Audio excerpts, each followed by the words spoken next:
I'm a 2016 Schulich leader from Queens. I completed my undergrad specialized in biotech. During that, I worked at Sanofi Pasteur in the vaccines division. And after my final year, I started my master's degree, which is what I'm doing right now. And so for that, I'm studying biotech and business, and it's through the MBiotech program at the University of Toronto in Mississauga, which is a great program that prepares students to essentially enter biopharma and biotech or digital health and biotech. So that's where I am now. And I will now introduce Julie. So she is a human-centered designer who works to translate scientific and technological innovations for public acceptance, crafting experiences and products that invite culture shifts. She has taught at Birmingham's Institute of Art and Design in the UK and worked with multinationals, museums, and pop stars to develop smart materials, wearable technologies, and interactive art. She holds a Master of Science from the MIT Media Lab in the States, a Master of Arts from the Royal College of Art in the UK, and degrees in Design, Tech, and the Arts from Concordia University here in Canada. She's a proud fellow of the Coaching Fellowship Program for Extraordinary Young Women Leaders of Impact, co-author of Zero to Genetic Engineering Hero, and the founder and CEO of Amino Labs, the company pioneering accessible biotech in the home and school. And so, Julie, I will pass you the baton to get started. Thank you so much, Jessie. So I will be sharing a short presentation, or at least I tried to keep it short. It's about 10 minutes. And if you have any burning questions during, then definitely interrupt me. This is meant to be a discussion, and then afterwards we'll have a Q&A with all of you to discuss maybe what I've talked about, what I didn't cover, and your hopes and dreams for the biotechnological future. So as Jessie mentioned, I'm actually a designer working in biotech, and my journey in biotechnology really started in 2014 when I was at MIT. So there was a workshop that I was lucky enough to participate in. And really prior to that, my work focused on translating complex emerging technology into experiences and objects that mainstream audiences could use so that we could usher in these new technology into our everyday. So what that looked like really is wearable technology, fashion, biometric sensors, that sort of things, because it allowed me to really approach my love of technology and STEM really with creativity. So really this merger of STEM and the creative field was really important to me for my career. And when I discovered biotech, I really saw it as a great new field in which, technology and creativity really went hand in hand, and also it had untold possibilities for our future. So some of you may know biotech already, but I'm just going to give you a very quick primer, and we can talk about it a little bit more later. But essentially what biotechnology is the use of biology as a technology, and it's in its simplest form, it's really the idea of using natural or man-made DNA code, putting it into an organism such as a bacteria, a yeast, or a plant, an animal, or now even humans, so that you can really apply and leverage the original DNA code's property into the new recipient. So a fun example of this, and something that a lot of biotechnologists do as their first experiment, is adding the DNA code that make jellyfish and sea creature fluoresce, so be those bright color, to bacteria so that the bacteria itself becomes fluorescent, but because it's producing like a little mini factory, it's producing all these pigments, and then you can extract them and use them in the real world. So this practice is really at the heart of all biotech that we use, and it's essentially how most medicine is made today. And so biotechnology of today is this, but it's also accelerating at a very rapid pace, right? So over the last decade, we've seen huge advances take hold into what we can and cannot do with biology. So who here has heard of CRISPR-Cas9, right? Probably a few show of hands, because CRISPR has been in the news so much recently. And CRISPR-Cas9, for those of you who don't know, is a new way of engineering the genomes of organisms in a way that's so much simpler than the methods scientists used to have. So if you think about it, it's really the ability to very precisely control DNA code versus what we had before. And a great example of this is that with CRISPR, your results can happen in weeks, whereas it used to take months and even years to get results prior to this. So Dolly is one great example. It was a sheep that was cloned, and it took over hundreds and hundreds of tries before scientists were able to clone Dolly into a living animal. But since the discovery of CRISPR for genetic engineering in the 2010s, we've already been able to engineer human beings. And so this is happening right now, and it's an advance that we're seeing a lot in the news that will touch us in the future, if not right now, but something that's touching every one of us right now, and that is in the news, is the new mRNA vaccines, right? And while that technology had been under research for about a decade already, it wasn't available. There wasn't a vaccine available yet until the pandemic. So since then, we've seen a massive acceleration of use due to the pandemic and the fact that we need this vaccine to really save lives. And what's really exciting about this, if you can call the pandemic exciting in any way, is that these new mRNA vaccines are actually being also tested right now for seeking and destroying cancer. So this is really the holy grail of medicine, and we're there right now. This is something that could happen in the next few years, so it's super exciting. And of course, we have other disciplines like artificial intelligence that are starting to really impact biotechnology discovery in major ways. And that's propelling biotech to go even faster and to newer heights. So one example is actually something called AlphaFold 2 from Google. And the idea of AlphaFold is to leverage machine learning, so AI, to predict protein structure based on the DNA code. And this is a notoriously extremely tough problem that, currently requires years of in-lab experimentation to go from the DNA code to the protein structure for one sequence. But by being able to speed this up, AlphaFold can allow us to start prototyping biotechnology purely in the computer rather than in the time-consuming experimental lab cycle. So this really can be the idea of using CAD design software to engineer buildings. So in the software, you can predict very accurately how the building will react to things like tornadoes, quicksand, any environmental disturbance, and time as well before building it, rather than having to do the traditional way of building a building, which is you build it to see how stable it is, which is really what we've been doing until CAD design. So AlphaFold is giving us this skill, but for biology. And that's the biology of today. The biotechnology of tomorrow, however, it's entering a new era. And this new era is really ushering in for humanity almost a science fiction story. So I'm going to ask a question, and I can't see a show of hands, but I'm going to assume it's going to be pretty much unanimous. But who has seen Jurassic Park or any of the Jurassic Park movies? So in these stories that we all know and love, dinosaurs are brought back to life thanks to some of the DNA code being preserved in amber. And this is really a classic science fiction trope that's been, around since we've been telling stories.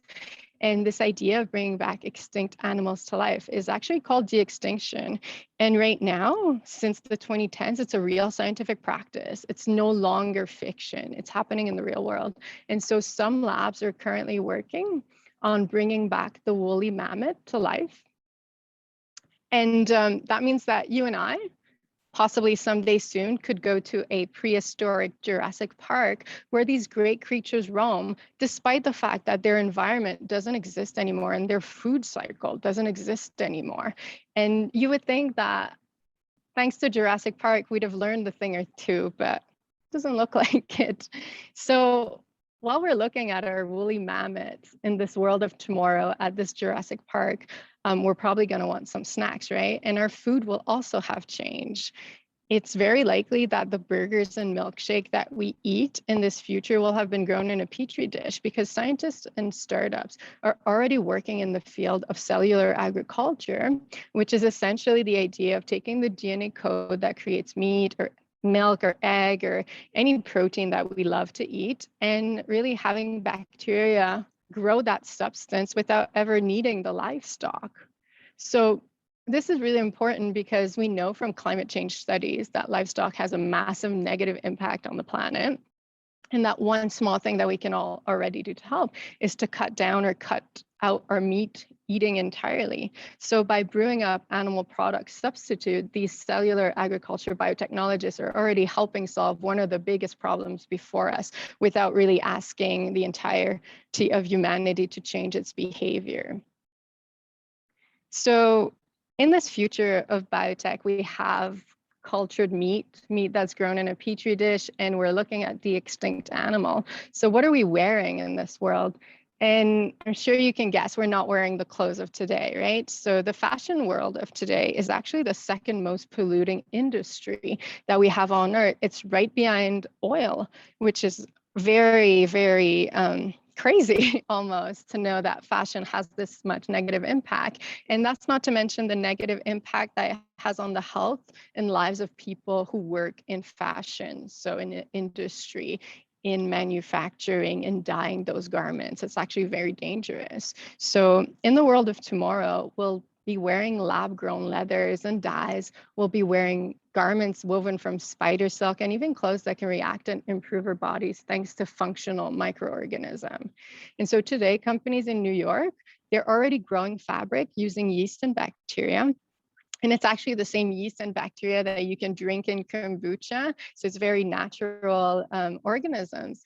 And they're actually dyeing them using sustainable pigments that are also extracted from bacteria.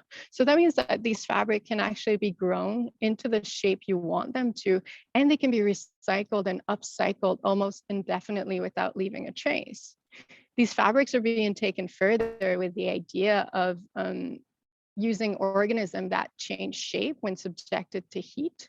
So there are engineers at MIT working to coat fabric with organisms that will, when an athlete, for example, gets hot or sweaty, the bacteria will change the shape of what you're wearing. So in this case, you would get more ventilation. Other scientists are looking at incorporating beneficial bacteria like probiotics into our clothes so that our skin is healthier, and maybe we can fend off some pollution. So in this very exciting world where our clothes are alive, our food is alive in petri dishes, and animals we've never seen before are also alive, it's not a surprise that our environment and the buildings we live in will also be alive and change. So building materials of the future, they're already being explored today, where we have entire buildings being grown from mushroom, we have bricks being made by bacteria. And this idea is really looking back at the impact that construction has, or building materials for constructions have on the world. So right now, most people don't know, but the brick industry is one of the largest consumer of coal.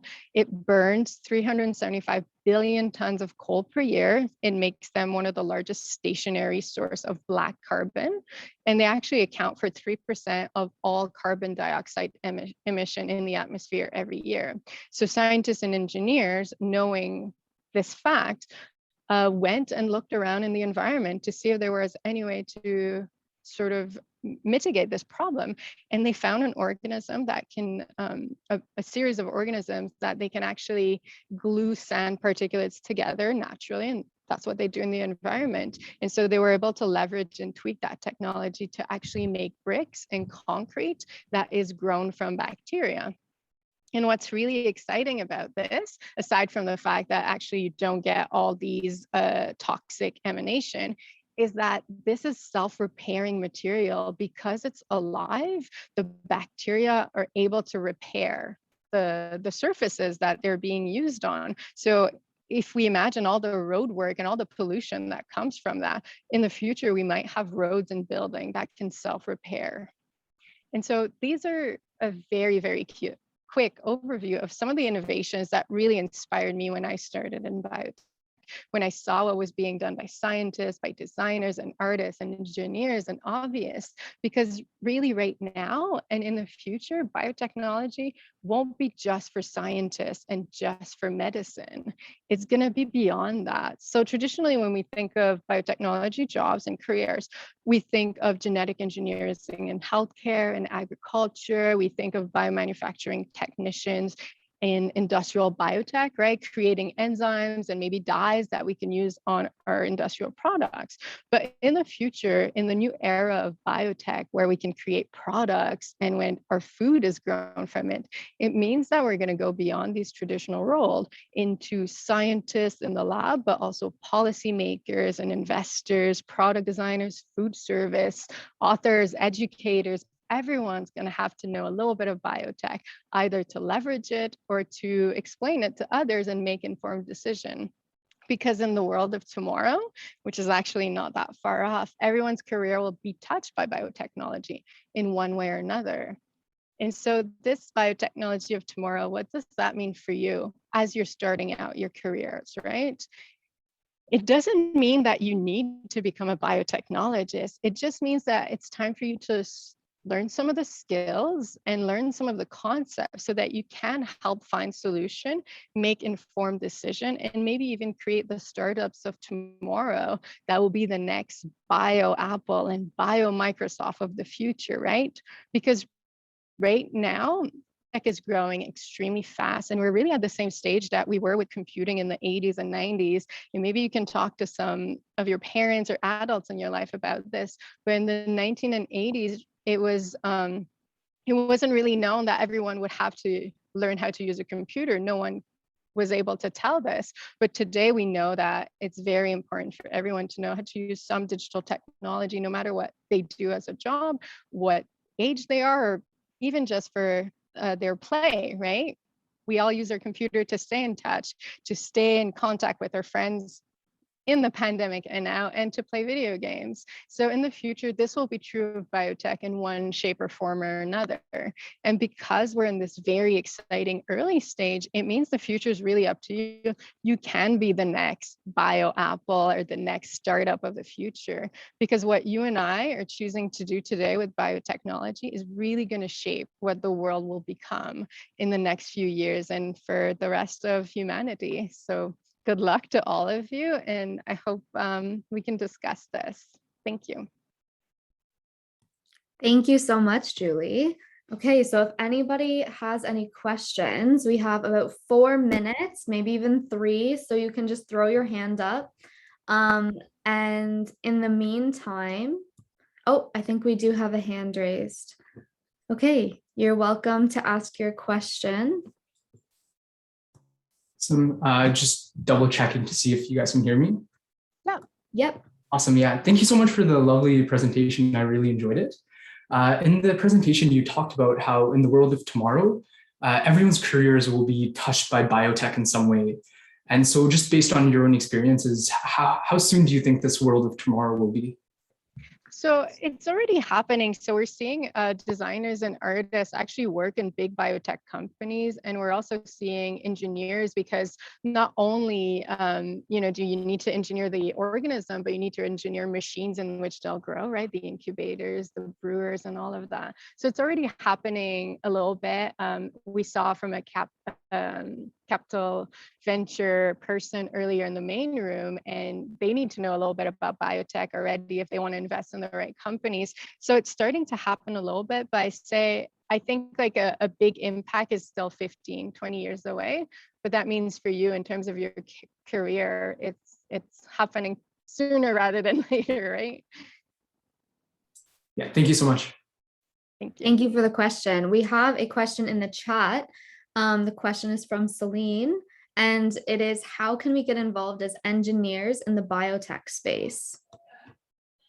Right. So I think, in my opinion, you can try and take, so if you're still in school, right, and you probably should be, you can take some classes in biotech just to learn, the basics. So life science 101, that type of thing. How do organisms grow? But what you can also do is collaborate with biotechnology students or life science students. And there's a lot of great competition that actually will give you quite a boost to your resume, such as iGEM or the Biodesign Challenge competition. And these are instances where teams of students get together and invent novel organisms or DNA code, or they even invent novel equipment. So one thing that's very exciting is in space. So space travel, we've seen all these very rich people get to space, and now, you know, there are some tourists orbiting the Earth as we speak today, or landing shortly. Well, they're going to need food, and that food could be engineered by bacteria. So how is that going to grow up in space? So there's so many areas for engineers to get involved, and I think really try to take a few courses to learn your basics, but also don't be afraid to collaborate with students from other departments, because it's really those collaborations that are going to shape the future. Great, thank you so much. Unfortunately, everyone, I think we actually have to head back to the main room. But if any of you have any questions, you can feel free to reach out to myself. I'm sure Julie as well. And maybe even we can facilitate a couple of more questions and circulate those responses to you. Yeah, so thank you so much, and we'll see you all back in the main room. Thank you, everyone.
Okay, so I think it's just us in the room now. I'm not really sure what to cover in terms of the main takeaways, but I think I'll just mention how biotech is important for everybody to have some level of understanding of and highlight that. Is that okay? Yeah, that sounds good. Yeah, sorry I went a little long.